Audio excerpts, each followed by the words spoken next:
سورہ المائدہ آیت نمبر 94، 95 اور 96۔ ترجمہ: اے ایمان والو، خدا تمہیں شکار کی اس مقدار کے ساتھ کہ جو تمہارے قریب آ جائے اور تمہارے ہاتھ اور نیزے ان تک پہنچ جاتے ہیں، آزمائے گا تاکہ معلوم ہو جائے کہ کون شخص غیب پر ایمان رکھتے ہوئے خدا سے ڈرتا ہے، اور جو شخص اس کے بعد تجاوز کرے تو اس کے لیے دردناک عذاب ہوگا۔ اے ایمان والو، حالت احرام میں شکار کو قتل نہ کرو، اور جو شخص تم میں سے جان بوجھ کر اسے قتل کرے گا تو اسے چاہیے کہ اس کا معادل کفارہ چوپایوں میں سے دے، ایسا کفارہ کہ جس کے معادل ہونے کی 2 آدمی تصدیق کریں، اور وہ قربانی کی شکل میں حریم کعبہ میں پہنچے، یا قربانی کی بجائے مساکین فقراء کو کھانا کھلائے، یا اس کے معادل روزے رکھے، تاکہ اپنے کام کی سزا کا مزہ چکھے۔ جو کچھ گزشتہ زمانے میں ہو چکا ہے خدا نے وہ معاف کیا، اور جو شخص تکرار کرے خدا اس سے انتقام لے گا، اور خدا توانا اور صاحب انتقام ہے۔ دریا کا شکار اور اس کا کھانا تمہارے لیے حلال ہے تاکہ تم اور مسافرین اس سے فائدہ اٹھائیں، لیکن جب تک تم حالت احرام میں ہو تو صحرا کا شکار تم پر حرام ہے، اور خدا کی نافرمانی سے کہ جس کی طرف تم محشور ہوگے ڈرتے رہو۔ شان نزول: جیسا کہ کتاب کافی اور بہت سی تفاسیر میں منقول ہے کہ جس وقت پیغمبر اسلام اور مسلمان حدیبیہ والے سال عمرے کے لیے احرام باندھ کر چل پڑے تو انہیں راستے میں بہت سے وحشی جانوروں کا اس طرح سے سامنا ہوا کہ ان کے لیے آسان تھا کہ ہاتھ یا نیزے سے انہیں شکار کر لیں۔ یہ شکار اس قدر زیادہ تھے کہ بعض نے لکھا ہے کہ سواریوں کے دوش بدوش اور خیموں کے نزدیک آتے جاتے تھے، تو اوپر والی آیت میں سے پہلی آیت نازل ہوئی اور مسلمانوں کو شکار کرنے سے ڈرایا، اور انہیں اس خطرے سے آگاہ کیا کہ یہ امر ان کے لیے ایک طرح کا امتحان ہے۔ تفسیر: حالت احرام میں شکار کرنے کے احکام۔ یہ آیت عمرہ اور حج کے احکام میں سے ایک حکم یعنی حالت احرام میں صحرائی اور دریائی جانوروں کی شکار کا مسئلہ بیان کرتی ہے۔ پہلے تو اس واقعے کی طرف اشارہ کرتے ہوئے کہ جس کا حدیبیہ والے سال مسلمانوں کو سامنا کرنا پڑا تھا، ارشاد ہوتا ہے: اے ایمان والو، خدا تمہیں شکار میں سے ایک چیز کے ساتھ آزمائے گا، ایسے شکار جو تمہارے اس قدر نزدیک ہو جاتے ہیں یہاں تک کہ تم نیزہ اور ہاتھ کے ساتھ انہیں شکار کر سکتے ہو۔ آیت کی اس تعبیر سے معلوم ہوتا ہے کہ خدا یہ چاہتا ہے کہ پیش بینی کے طور پر لوگوں کو ایک ایسے واقعے سے جو انہیں پیش آنے والا تھا آگاہ کرے، اور یہ بھی معلوم ہوتا ہے کہ ان تمام شکار کا وہاں کے لوگوں کے ہاتھوں کو پہنچ میں آ جانا ایک ایسا امر تھا جو پہلے کبھی نہیں ہوا تھا، اور یہ مسلمانوں کے لیے ایک قسم کی آزمائش تھی، خصوصاً یہ دیکھتے ہوئے جانوروں کے گوشت سے غذا مہیا کرنے کی انہیں ضرورت بھی تھی۔ اس بات کو مد نظر رکھتے ہوئے کہ جانور وسوسہ انگیزی کی صورت میں خیموں کے اطراف میں اور ان کے گرد آتے جاتے تھے، اس قسم کی میسر غذا سے محروم رہنا وہ بھی اس زمانے اور وقت میں اور ایسے لوگوں کے لیے ایک بہت بڑی آزمائش تھی۔ بعض نے کہا ہے کہ اس جملے سے مراد کہ تمہارے ہاتھ سے شکار کے قابل ہوں گے یہ ہے کہ وہ انہیں جال وغیرہ سے پکڑ سکتے تھے، لیکن آیت کا ظاہری مفہوم یہ ہے کہ حقیقتاً ان کے لیے یہ ممکن تھا کہ وہ خود ہاتھ سے انہیں پکڑ سکتے تھے۔ اس کے بعد تاکید کے طور پر فرمایا ہے: یہ ماجرا اس لیے ہوا تھا کہ وہ لوگ جو ایمان بالغیب کی بنا پر خدا سے ڈرتے ہیں دوسرے لوگوں سے ممتاز ہو جائیں، جیسے کہ ہم جلد اول میں سورہ بقرہ کی آیت نمبر 143 کے ذیل میں آپ کو بتا چکے ہیں کہ لَنَعْلَمَ تاکہ ہم جان لیں، یا لِيَعْلَمَ تاکہ خدا جان لے وغیرہ جیسی تعبیرات سے مراد یہ نہیں ہے کہ خدا کسی چیز کو جانتا نہیں ہے، اس لیے وہ چاہتا ہے کہ آزمائش اور امتحان وغیرہ کے ذریعے سے جان لے، بلکہ مراد یہ ہے کہ ہم چاہتے ہیں کہ وہ اپنی واقعیت عملی کو عملی جامہ اور متحقق خارجی کا لباس پہنائیں، کیونکہ باطنی نیتیں اور لوگوں کی آمادگیاں تکامل اور ارتقاء اور جزا و سزا کے لیے اکیلی ہی کافی نہیں ہیں، بلکہ انہیں خارجی افعال کی شکل میں ظہور پذیر ہونا چاہیے تاکہ وہ ان آثار کے حامل ہو سکیں۔ مزید وضاحت کے لیے مذکورہ آیت کی تفسیر کی طرف رجوع کیجیے۔ آیت کے آخر میں ان اشخاص کو کہ جو اس خدائی حکم کی مخالفت کرتے ہیں دردناک عذاب کی تہدید کی گئی ہے۔ اگرچہ آیت کا آخری جملہ اجمالی طور پر حالت احرام میں شکار کی حرمت پر دلالت کرتا ہے،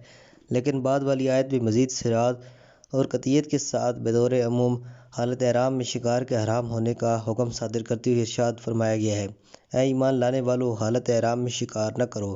کیا شکار کی حرمت جو بعد والی آیت کے قرینے کے ساتھ صحرائی شکار ہے، صحرا کی تمام اقسام شکار پر محیط ہے، چاہے وہ حلال گوشت ہوں یا حرام گوشت، یا حلال گوشت شکار سے مخصوص ہے؟ مفسرین اور فقہا کے درمیان اس سلسلے میں کوئی ایک نظریہ نہیں ہے، تاہم فقہاء و مفسرین امامیہ میں مشہور یہ ہے کہ حکم عام ہے، اور جو روایات اہل بیت علیہ السلام کے طریق سے وارد ہوئی ہیں وہ بھی اس مطلب کی تائید کرتی ہیں۔ بعض فقہاء اہل سنت مثلاً ابو حنیفہ ہمارے ساتھ اس سلسلے میں متفق ہے، مگر دوسرے بعض مثلاً شافعی اس حلال گوشت جانوروں کے ساتھ مخصوص سمجھتے ہیں۔ بہرحال یہ حکم گھریلو جانوروں کے بارے میں نہیں ہے، کیونکہ گھریلو جانوروں کو صید و شکار نہیں کہا جا سکتا۔ قابل توجہ بات یہ ہے کہ ہماری روایات میں نہ صرف یہ کہ حالت احرام میں شکار کرنا حرام ہے، بلکہ اس میں مدد کرنا، اشارہ کرنا اور شکار کی نشاندہی کرنا بھی حالت احرام میں حرام قرار دیا گیا ہے۔ ہو سکتا ہے کہ بعض لوگ یہ تصور کریں کہ صید و شکار کا مفہوم حرام گوشت جانوروں پر محیط نہیں ہے، حالانکہ ایسا نہیں ہے، کیونکہ جانوروں کا شکار مختلف مقاصد کے لیے انجام پاتا ہے۔ بعض اوقات مقصود ان کے گوشت سے فائدہ اٹھانا ہوتا ہے، بعض اوقات ان کی کھال سے نفع حاصل کرنے کے لیے ہوتا ہے، اور بعض اوقات ان کی مزاحمت کو دور کرنے کے لیے ہوتا ہے۔ وہ مشہور شعر جو حضرت علی علیہ السلام سے منقول ہے وہ بھی عمومیت کا مشاہدہ بن سکتا ہے۔ آپ علیہ السلام فرماتے ہیں، بادشاہوں کی شکار خرگوش اور لومڑیاں ہیں، لیکن میرا شکار جب میں میدان جنگ میں وارد ہوں تو شجاع اور بہادر ہوتے ہیں۔ مزید وضاحت کے لیے فقہی کتب کی طرف آپ رجوع کریں۔ اس کے بعد حالت احرام میں شکار کرنے کے کفارے کی طرف اشارہ کرتے ہوئے کہتے ہیں، جو شخص جان بوجھ کر شکار کو قتل کرے تو اسے چاہیے کہ چوپایوں میں سے ان جیسے جانوروں کا کفارہ میں دے، یعنی انہیں قربانی کر کے ان کا گوشت فقراء و مساکین کو دے۔ یہاں مثل سے مراد کیا ہے؟ کیا شکل و صورت اور مقدار میں ایک جیسا ہونا؟ اس معنی میں کہ مثلاً اگر کوئی شخص کسی بڑے وحشی جانور مثلاً شتر مرغ کو شکار کرتا ہے تو اسے چاہیے کہ اس کا کفارہ اونٹ کی صورت میں دے، یا اگر ہرن کا شکار کرتا ہے تو کفارے کے لیے بھیڑ بکری کی قربانی دے جو تقریباً اس جیسی ہے، یا یہ کہ مثل سے مراد قیمت میں ایک جیسا ہونا ہے۔ فقہاء و مفسرین میں پہلا معنی ہی مشہور ہے، اور آیت کا ظاہری مفہوم بھی اسی کے مطابق ہے، کیونکہ حلال گوشت اور حرام گوشت کے حکم عمومی کو مد نظر رکھتے ہوئے یہ دیکھتے تو بہت سے جانور ایسے ہیں کہ جن کی قیمت ثابت اور مشخص نہیں ہے کہ جس کے ذریعے ان جیسے گھریلو جانوروں کا انتخاب کیا جا سکے، اور اس کا مثل شکل و صورت اور مقدار کے مطابق ہی مل سکے، ورنہ دوسری صورت میں تو اس کے علاوہ کوئی چارہ ہی نہیں ہے کہ کسی طرح سے اس شکار کی قیمت معین کی جائے، اور اس کا مثل قیمت کے لحاظ سے حلال گوشت جانور میں سے انتخاب کریں۔ ممکن ہے کہ بعض اوقات مثل کے معاملے میں کوئی شک و تردید پیدا ہو جائے، لہٰذا قرآن نے حکم دیا کہ یہ کام دو باخبر اور عادل افراد کے زیر نظر انجام پذیر ہو۔ اس سلسلے میں کہ یہ قربانی کہاں ذبح ہو، حکم دیتا ہے کہ وہ قربانی اور ہادی کی صورت میں کعبہ کا ہدیہ بنایا جائے اور سرزمین کعبہ میں پہنچے۔ ضمنی طور پر توجہ رہے کہ ہمارے فقہاء کے درمیان مشہور ہے کہ احرام عمرہ کی حالت میں شکار کا کفارہ مکہ میں ذبح ہونا چاہیے، اور احرام حج کی حالت میں منی و قربان گاہ میں، اور یہ بات اوپر والی آیت کے منافی نہیں ہے، کیونکہ جیسا کہ ہم کہہ چکے ہیں کہ آیت احرام عمرہ کی حالت میں نازل ہوئی ہے۔ اس کے بعد مزید کہتا ہے کہ ضروری نہیں کہ حتماً خدا قربانی کی صورت میں ہو، بلکہ دو اور چیزوں میں سے بھی ایک اس کی جانشینی ہو سکتی ہے۔ پہلا یہ کہ اس کے برابر رقم مساکین کو کھانا کھلانے میں صرف کی جائے، یا اس کے مساوی روزے رکھے جائیں۔ اگرچہ آیت میں ان مساکین کی تعداد جنہیں کھانا کھلانا ہے بیان نہیں ہوئی، اور نہ ہی روزوں کی دنوں کی تعداد بتائی گئی ہے، لیکن ایک طرف سے ان دنوں کا ایک دوسرے سے ساتھ ہونا اور دوسری طرف یہ رات کے روزوں کے درمیان موازنہ ضروری ہے، نشاندہی کرتا ہے کہ اس سے یہ مراد نہیں ہے کہ جتنے مساکینوں کو کھانا کھلانا چاہیے کھلا دے، بلکہ اس سے مراد یہ ہے کہ وہ قربانی کی قیمت کے برابر ہونا چاہیے۔ باقی رہا یہ کہ روزہ و مساکین کو کھانا کھلانے کے درمیان تعادل اور برابری کس طرح قائم ہو، تو بعض روایات سے معلوم ہوتا ہے کہ ایک مد طعام یعنی تقریباً 750 گرام گندم وغیرہ کے مقابلے میں ایک دن روزہ رکھے، اور بعض روایات سے یہ پتہ چلتا ہے کہ ہر 2 مد طعام کے مقابلے میں ایک روزہ رکھے۔ یہ حقیقت میں اس بنا پر ہے کہ ماہ مبارک رمضان میں جو اشخاص روزے پر قدرت نہیں رکھتے تھے تو وہ ہر دن کے بدلے میں 1 یا 2 مد کھانا مساکین کو کھلائیں۔ اس امر کے بارے میں مزید وضاحت فقہی کتب میں مراجعہ کیجیے۔ اس بارے میں کہ وہ شخص جو حالت احرام میں شکار کا مرتکب ہوا ہے، کیا وہ ان 3 چیزوں میں سے جس کو چاہے کر لے، یا اسے ترتیب کو پیش نظر رکھنا چاہیے؟ پہلے تو اسے قربانی کرنا چاہیے، اور اگر ایسا نہیں کر سکتا تو مساکین کو کھانا کھلائے، اور اگر یہ بھی میسر نہ ہو تو پھر روزہ رکھے۔ اس سلسلے میں مفسرین اور فقہاء کے درمیان اختلاف ہے، لیکن آیت کا ظاہر اختیار کا معنی دیتا ہے۔ یہ کفارے تو اس بنا پر ہیں کہ وہ اپنے غلط کام کی سزا اور انجام کو دیکھ لیں، اور اس بنا پر کہ عموماً کوئی حکم بھی گزشتہ امور کو شامل نہیں ہوتا، صراحت کے ساتھ کہتا ہے کہ خدا نے ان غلط کاریوں کو جو اس سلسلے میں گزشتہ زمانے میں تم نے انجام دی ہیں معاف کر دیا ہے، اور جو شخص ان بار بار کے اظہار کے خطرہ اور کفارے کے حکم کی پرواہ نہ کرے اور پھر بھی حالت احرام میں شکار کا مرتکب ہو، تو خدا ایسے شخص سے انتقام لے گا، اور خدا توانا اور صاحب قدرت ہے اور بہرمحل انتقام لیتا ہے۔ مفسرین کے درمیان اختلاف ہے کہ آیا شکار کا کفارہ دوبارہ شکار کرنے سے دو گنا ہوتا ہے یا نہیں، تو آیت کا ظاہری مفہوم یہ ہے کہ تکرار کی صورت میں صرف انتقام الہی کی تہدید اور دھمکی دی گئی ہے، اور اگر کفارہ کا تکرار بھی ہوتا ہے تو صرف انتقام الہی کے ذکر پر اکتفا نہ کی جاتی اور تکرار کفارہ کی تصریح بھی ہوتی۔ ان روایات میں جو اہل بیت علیہ السلام کے طریق سے ہم تک پہنچی ہیں، یہی بات بیان کی گئی ہے۔ بعد والی آیت میں دریائی شکار کے بارے میں گفتگو کرتے ہوئے یہ کہتے ہیں، حالت احرام میں دریائی شکار اور اسے کھانا تمہارے لیے حلال ہے۔ اس بارے میں کہ طعام اور کھانے سے کیا مراد ہے، بعض مفسرین نے یہ احتمال پیش کیا ہے کہ اس سے مراد وہ مچھلیاں ہیں جو شکار کیے بغیر مر جاتی ہیں اور پانی کے اوپر رہ جاتی ہیں، جبکہ ہمیں معلوم ہے کہ یہ بات ٹھیک نہیں ہے، کیونکہ مردہ مچھلی کا کھانا حرام ہے، اگرچہ اہل سنت کی بعض روایات میں ان کے حلال ہونے کی صراحت موجود ہے۔ آیت کے ظاہر کے مفہوم سے جو بات زیادہ سے زیادہ معلوم ہوتی ہے وہ یہ ہے کہ طعام سے مراد ہی خوراک ہے جو کہ شکار شدہ مچھلیوں سے تیار کی جاتی ہے، کیونکہ آیت دو امور کو جائز قرار دے رہی ہے، پہلے شکار کرنا اور دوسرا شکار شدہ کھانا کھانا۔ ضمناً اس تعبیر سے اس معروف فتوے کے لیے بھی اجمالی طور پر استفادہ ہوتا ہے جو ہمارے فقہاء کے درمیان موجود ہے، اور جو بری اور صحرائی جانوروں کے بارے میں ہے، اور وہ یہ ہے کہ نہ صرف انہیں شکار کرنے کا اقدام حرام ہے بلکہ شکار شدہ جانوروں کا گوشت کھانا بھی جائز نہیں ہے۔ اس کے بعد اس حکم کے فلسفے کی طرف اشارہ کرتے ہوئے کہتے ہیں، اس بنا پر ہے کہ تم اور مسافر اس سے فائدہ اٹھا سکیں، یعنی اس غرض سے کہ تم حالت احرام میں کھانے کے لیے زحمت اور مشقت میں نہ پڑو اور ایک قسم کے شکار سے فائدہ اٹھا سکو۔ یہ اجازت تمہیں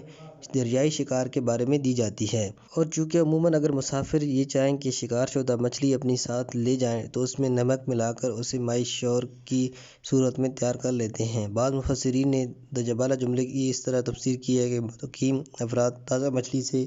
اور مسافر نمک لگی مچھلی سے استفادہ کریں۔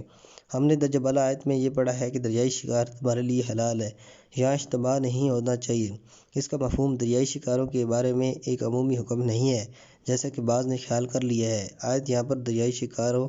کا اصل حکم بیان کرنا چاہتی ہے، بلکہ آیت کا مقصد و ہدف یہ ہے کہ وہ احرام باندھے ہوئے شخص کو اس بات کی اجازت دے کہ دریا کے وہ شکار جو احرام سے پہلے اس پر حلال تھے، احرام کی حالت میں بھی اس سے استفادہ کر سکتا ہے۔ دوسرے الفاظ میں آیت یہاں اصل تشریعی قانون بیان نہیں کر رہی بلکہ اس کی نظر ان قانونی خصوصیات کی طرف ہے جو پہلے سے تشریح ہو چکا ہے۔ اصطلاح میں یہ بیان حکم عمومی کے نقطہ نظر سے نہیں بلکہ آیت صرف محرم کے احکام بیان کر رہی ہے، مگر دوسری مرتبہ تاکید کے طور پر حکم سابق کی طرف لوٹتے ہوئے فرمایا گیا ہے، جب تک تم حالت احرام میں جو صحرائی اور وحشی جانوروں کا شکار تم پر حرام ہے۔ آیت کے آخر میں ان تمام احکام کی تاکید کے لیے جو ذکر ہو چکے ہیں فرماتا ہے،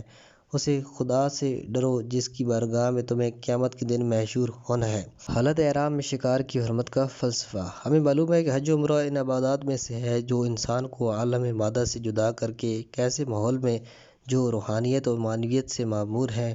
مستغرق کر دیتی ہے۔ مادی زندگی کے مقررات، جنگ و جدل، جھگڑے فساد، جنسی ہوس رانیاں اور مادی لذت حج و عمرہ کے مراسم میں کلی طور پر چھوڑنا پڑتی ہیں اور انسان ایک قسم کی شرعی الہی رضایات میں مشغول ہو جاتا ہے۔ یوں نظر آتا ہے کہ حالت احرام میں حرمت شکار بھی اس مقصد کے تحت ہے۔ اس کے علاوہ اگر قرآن خدا کے ظاہر کے لیے شکار کرنا ایک مشروط اور جائز کام ہوتا تو اس آمد و رفت کو مدنظر رکھتے ہوئے کہ جو ہر سال اس مقدس سرزمین میں ہوتی ہے، اس علاقے کے بہت سے جانوروں کی نسل کے جو خشکی اور پانی کی کمی کی وجہ سے پھیلی کم ہے ختم ہو جاتی، لہٰذا یہ حکم اس علاقے کے جانوروں کی نسل کی بقا کے لیے ایک قسم کی حفاظت و ضمانت ہے، خصوصاً اس بات کو مدنظر رکھتے ہوئے کہ حالت احرام کے علاوہ بھی حرم میں شکار اور اس طرح کے اس کے درختوں اور گھاس پھوس کا کھانا ممنوع ہے۔ اس سے واضح ہو جاتا ہے کہ یہ حکم زندگی کے ماحول کی حفاظت اور اس علاقے کے سبزہ زاروں اور جانوروں کو فنا و نابودی سے بچانے کے مسئلے سے نزدیکی رابطہ رکھتا ہے۔ یہ حکم اس قدر دقیق تشریح ہوا ہے کہ نہ صرف جانوروں کا شکار کرنا بلکہ اس سلسلے میں مدد کرنا، یہاں تک کہ شکاریوں کو شکار کی نشاندہی کرنا اور انہیں شکار کرنے کی رعایت دینا بھی حرام قرار دیا گیا ہے۔ جیسے کہ اہل بیت کی طریق سے وارث شدہ روایت میں ہے کہ امام صادق علیہ السلام نے اپنے ایک صحابی سے فرمایا، ہرگز شکار میں سے کسی چیز کو حالت احرام میں حلال شمار نہ کرنا، اور اس طرح حرام کا شکار غیر حالت احرام میں بھی حلال نہیں ہے۔